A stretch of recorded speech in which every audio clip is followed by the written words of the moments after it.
A província de Maputo, pela sua localização geográfica, encontra-se exposta à situação de ocorrência dos desastres naturais como chuva acima do normal, chuvas de tipo aguaceiros intensas, resultantes de tempestades e ciclones, muitas das vezes acompanhadas por descargas elétricas atmosféricas.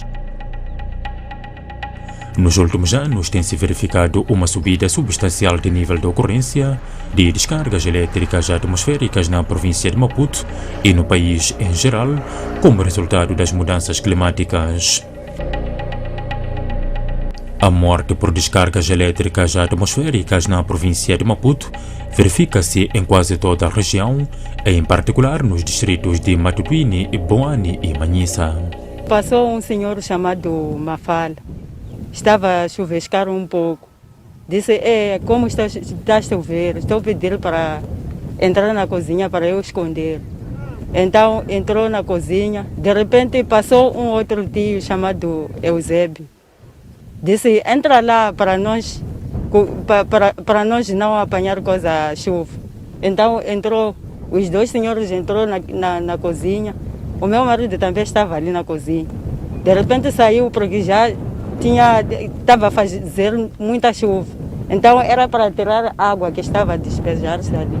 Disse, eu vou vos deixar porque eu quero tirar a água, meter nos bidões. De repente, quando começou a tirar água, meter nos bidões,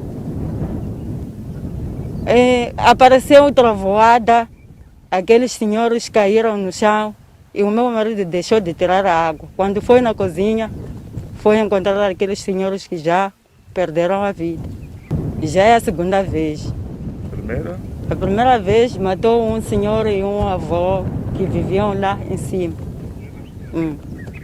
An'wana lowa ka mi wa ntomba a nombhedi wa mara a tema mani a mbhedi lowu pfuxi wu nyima mina namuntlha ni la ku etlela hansi hala ka wena no se loko hi etlelile swi te swi ku mawora ku nenyana mpfula loko ku na mpfula liya ku gama tsente ku cwazi la ndlwini ku ba mina biwe wurhongo a ni lava va ri la ndlwini hinkwenu hi etlelile se n'wana lowa ka mi wa ntomba a gama ku mama noni ku ni vona ku layitha nyangweni ku layithiwa mbhedi luya a wu gemetiwile se ku pfurha la ndlwini vhele hi nga ha voni a pfuka ka kamani ku ya ku yatswa ni ku yatswa ku ini ku mhaka mina ku tigwavuli yatswa leswi ni tigwavulaka loko ni pfuka ni kuma swa ku mexo a yindlo hinkwako se wu hlanganisile se ni pfuka ni tibyela swa ku na ha teka matini ta tima loko ni vuya ni kuma swa ku ndzilo wu layithe hala kambe dumani hi tlele kona n'wana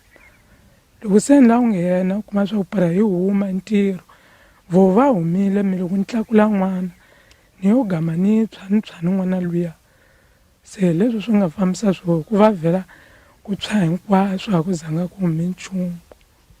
O que nós temos feito é educar as nossas comunidades para quando estiver a chover, evitar ir a trovejar, evitar estar embaixo das árvores, evitar estar num sítio que tem refletores, evitar usar celulares, evitar, enfim, tudo aquilo que possa estar a atrair os raios. Através dos comitês de gestão que nós temos a nível do distrito, temos estado a interagir,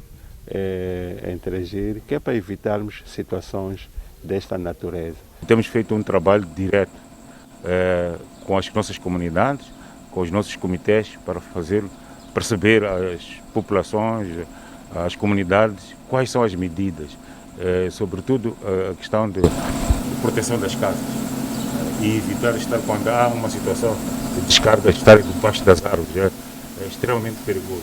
Mas o que são descargas elétricas atmosféricas? As descargas elétricas são um fenômeno de fato atmosférico que resulta de dois processos. Através da interação nuvem-nuvem, quer dizer, duas nuvens podem interagir e produzir, neste caso, uma descarga elétrica, mas a descarga elétrica também pode acontecer num processo de nuvem-terra. Portanto, uma descarga proveniente tanto elétrica, nuvem-terra. Portanto, esses dois processos é que podem provocar naturalmente as descargas. Para acontecer esse fenômeno, o fenômeno de trovoada, que tem essas duas componentes, é preciso formar-se uma nuvem de desenvolvimento vertical. Então, quando temos uma nuvem de desenvolvimento vertical, onde tem correntes ascendentes e descendentes na nuvem, cria um movimento e faz com que tenha essa explosão. Essa explosão nós chamamos de trovoada, que tem esses dois fenômenos. O fenômeno sonoro, que é a descarga, ou seja, a trovoada, e o fenômeno luminoso, que é a descarga atmosférica. As descargas elétricas atmosféricas chamam a atenção de qualquer pessoa, mesmo de animais, devido ao estrondo do trovão, ou seja, a trovoada pelo clarão do relâmpago ou pela reação do corpo humano, ou queda de um raio próximo do local onde se encontra e pode fulminar pessoas. Bom, no processo da descarga atmosférica, nós temos dois elementos, que é a própria corrente elétrica, neste caso, a descarga é para a componente elétrica, e temos também o trovão, que é o som devido a esta compressão do ar que acontece. Muitas das vezes, tomando em conta do ponto de vista físico, a velocidade da luz é muito maior que a velocidade do som. Quando nós ouvimos este trovão, a descarga já foi efetuada, porque ela é muito mais rápida. Mas em termos, neste caso, do perigo que isto pode representar, as descargas nuvem-terra são as que mais podem nos preocupar para a questão de proteção. Como estamos a falar em termos de proteger pessoas, estas são aquelas que podem ser as mais perigosas. Esse fenômeno afeta toda a natureza, porque nós, quando acontece esse fenômeno, as pessoas, quando estiverem na rua, por exemplo, num sítio não protegido, podem sofrer o efeito. As pessoas, por exemplo, quando estiverem em casa com energia ligada, por causa da tensão das ondas eletromagnéticas, também podem ser afetados. Mesmo os eletrodomésticos são afetados. Nós temos as situações em que as pessoas perdem eletrodomésticos. Estou a falar de televisores, geleiras, quando acontece esse tipo de fenômeno. É por essa razão, aconselha-se sempre que as pessoas, quando temos essa mudança do estado do tempo, a ocorrência de trovoada, as pessoas devem desligar a corrente elétrica. Então, os animais, as árvores também sofrem. O que é trovão e o que é raio? Quando temos uma trovoada, temos o fenômeno sonoro, aquilo que nós consideramos a própria trovoada. Depois temos o fenômeno luminoso, que é a descarga atmosférica. Um raio não é mais do que a componente visual. Portanto, o raio pode ser a componente visual destas descargas.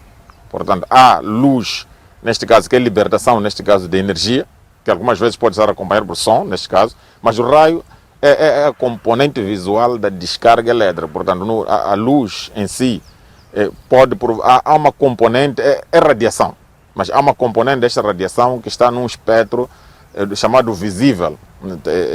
Bom, em termos de eletromagnetismo, seria mais ou menos entre o 0, o olho humano tem a capacidade de ver, portanto, aquilo que é espectro visível, entre o 0,4 micrômetro até 0,7 micrômetro. Então, se essa radiação, ou essa luz, entre aspas, está dentro desse intervalo de comprimentos de onda, o olho humano pode capturar. Mas há radiações que o olho humano naturalmente não captura.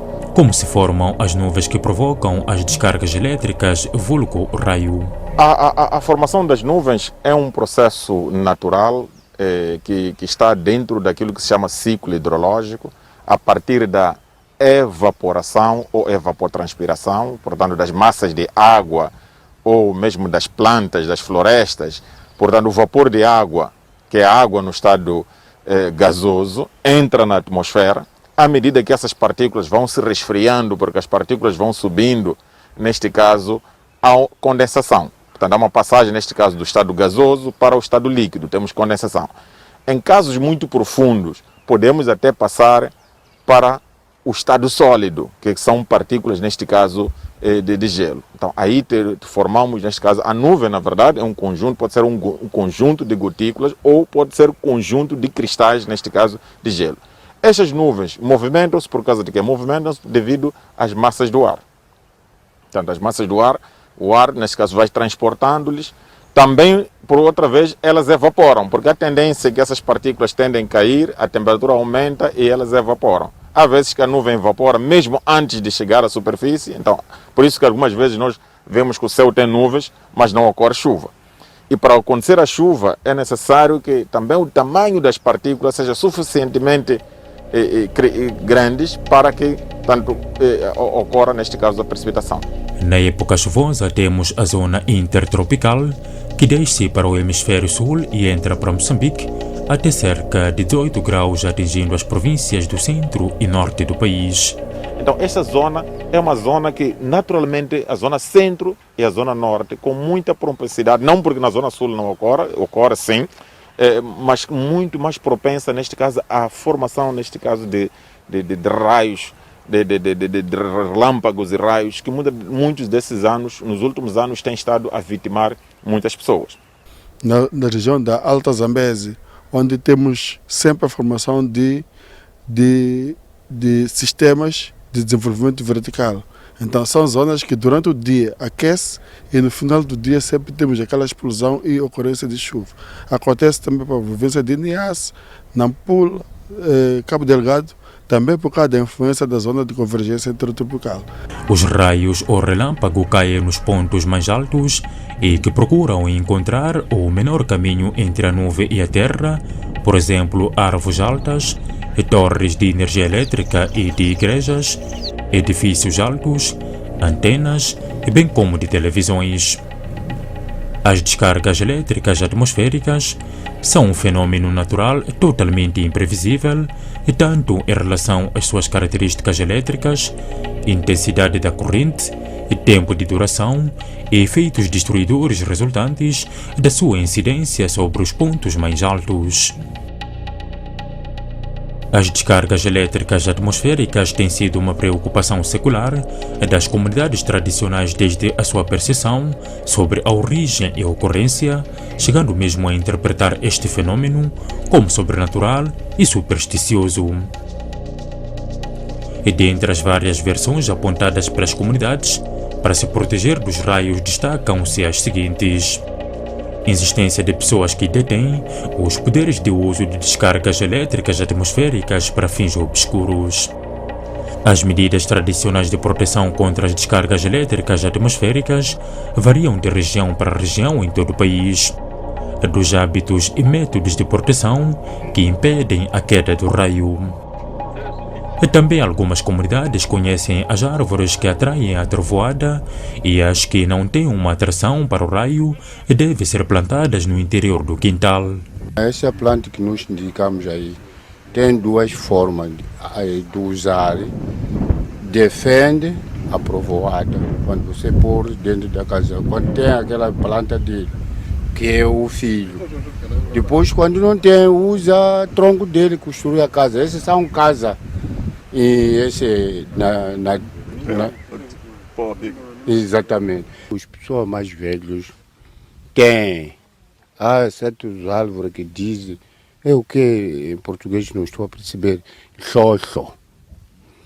Individual, não é geral. Individual costuma pôr aí para não se chocar. É difícil identificar próprias árvores que porque nem sempre as pessoas moram nos mesmos árvores. Por exemplo, esse moraram na cozinha. Os outros moraram dentro de uma casa. Agora, aí não havia árvore. Só que quando quer aparecer, isso não se refere ao elefante. Onde passa sempre tem passado, há de vir passar os outros. Onde caiu? Sim, passando alguns anos já onde vir cair. Árvores que atraem são as nuvens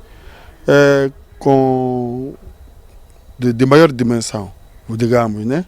Quando temos árvores muito compridas, essas atraem esse tipo de fenômeno. Mas nós sempre aconselhamos as pessoas para não ficarem por baixo das árvores, porque a árvore também é um elemento que ajuda a atrair esse tipo de fenômeno de descarga atmosférica.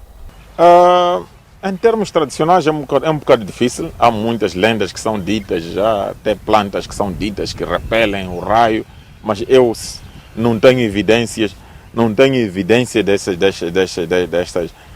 destas modalidades. A única coisa é que se a comunidade acha que tem um método que possa se proteger, tem sido protegida, talvez seja melhor indo aplicando, não é? Nós não podemos desprezar ou deixar de fora o conhecimento indígena, O problema é que o conhecimento científico faz a base, é preciso evidenciar, é preciso provar. Então, tudo aquilo que é dito, provavelmente, que nós não podemos replicar, mas se funciona para esse modelo. Mas o que está a acontecer, de fato, é o seguinte, é que as comunidades, no passado, nós tínhamos zonas não estavam densamente povoadas. Hoje, a população de Moçambique está a aumentar. As zonas são cada vez mais habitadas. Então, como você aumenta a exposição das infraestruturas, a exposição das pessoas, é também muito frequente que essas coisas acontecem. Não porque os raios não aconteciam. Aconteciam, mas tinha pouca probabilidade de atingir alguém. As regras científicas de proteção contra as descargas elétricas atmosféricas são um conjunto de medidas baseadas na física que prevê uma série de medidas a serem seguidas, nomeadamente não instalar antenas de televisão junto de postes de transporte de energia elétrica, não permanecer nos locais altos e isolados, não abrigar-se por debaixo de árvores, não segurar objetos metálicos, evitar telefone com fio, usar o telefone móvel apenas em caso de emergência, não permanecer nos barcos, não andar de bicicleta, motorizada. Há coisas básicas, por exemplo, que nós quando há relâmpagos não devemos tentar nos proteger embaixo de uma árvore. Porque na verdade é uma descarga elétrica. O condutor que ele encontra, o mais próximo, ele faz a corrente descer. Então o sítio mais condicionado é um sítio aberto. Embaixo das árvores não é, aparentemente parece, embaixo da árvore não é o sítio mais apropriado. Portanto, se for um sítio fechado, tem que ser talvez dentro das habitações, que sejam seguras, mas se estamos ao Orlando, os sítios abertos são os melhores para podermos nos proteger desses dos ramos. São fenômenos naturais, não teremos como travá-los, mas temos que procurar a proteção. Quando acontece esse fenômeno, devem tomar certas medidas de precaução e as pessoas não tomam essas medidas. Geralmente temos problemas de morar em famílias da mesma casa e situações similares, mas é mesmo por causa da vulnerabilidade dos fatores culturais e também a exposição, porque as pessoas expõem-se também às zonas de alto risco de sofrer esses efeitos. As pessoas não podem, quando há mudança de tempo, permanecer nessas regiões. Outras medidas científicas para se prevenir de descargas elétricas atmosféricas prevê o seguinte: ficar longe das janelas e mantê-las fechadas, não usar chuveiro durante o raio, não mexer nas torneiras, desligar todo tipo de eletrodomésticos e também desligar toda a fonte de alimentação de energia elétrica. O efeito fisiológico de choques elétricos ou raio depende muito do corpo atingido, bem como as condições no momento do acidente. Neste caso, pode-se enumerar algumas situações, desde a paragem respiratória e perda de consciência, paragem cardíaca, perda de audição pelo estrondo de trovão, perda de visão pelo clarão provocado pelo relâmpago, queimaduras graves pela altíssima temperatura da descarga. Como socorrer a vítima de choques elétricos por raio?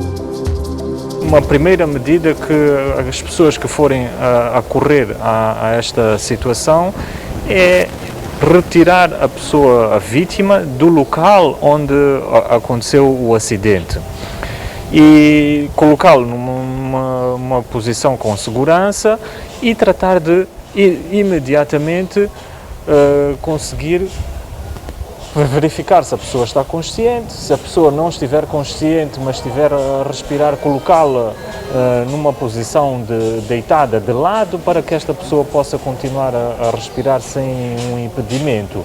Com relação às feridas que a pessoa possa ter, é necessário fazer uma higienização com água e sabão, inicialmente, remover as roupas que estiverem queimadas, fazer uma higienização inicial com água e sabão e transportar esta vítima, este paciente, para uma unidade sanitária mais próxima, onde será feita a avaliação mais adequada. Todos os edifícios públicos e privados devem conter sistemas de proteção contra descargas elétricas atmosféricas, de modo a se evitar a sua destruição, perda de vidas, lesões entre outros danos materiais e humanos. Nós, quando colocamos uma infraestrutura com uma certa altura, até podemos aprender dos privados. Olhem as antenas das telefonias móveis.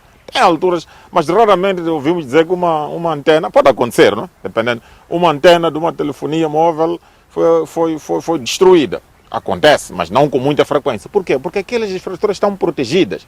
Então temos que, se calhar, começar a meter também na nossa ação que, olha, perante esses fenômenos, mesmo nas nossas infraestruturas individuais, quando somos capazes, porque às vezes não é exatamente se calhar a pessoa até tem recursos, quando temos recursos, e podemos colocar o para-raio. Só que aquele para-raio, provavelmente, se nós temos uma antena aqui nas proximidades que está protegida, quase que protege também a nós. Não protege a antena, o para-raio aqui colocado numa torre, não protege apenas uma pessoa. Existem aqueles para-raios que são feitos de uma forma tradicional, que se podem fazer, por exemplo, em residências, colocando um material não muito complicado. Pode-se também fazer a defesa do equipamento. Conforme disse, falou do fio terra, isso também é um sistema que ajuda a defender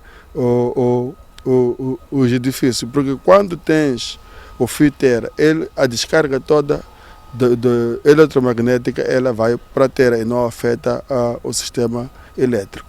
Então, as infraestruturas que estão a ser construídas agora já obedecem esse tipo de proteção. E também há regiões em que pode-se também fazer uma proteção para vários edifícios, não um único edifício. O INGD, com as autoridades locais, devem, é um comando claro, devem fazer a fiscalização de todas as obras, das áreas de riscos e das ameaças que possam ocorrer para evitar que as populações sofram. Os comitês de risco de calamidades têm desempenhado um papel importante na educação das comunidades para se prevenir contra desastres naturais. Lembre-se que nos últimos anos as descargas elétricas atmosféricas têm provocado muitas vítimas do que as inundações, cheias e outros desastres naturais resultantes das mudanças climáticas.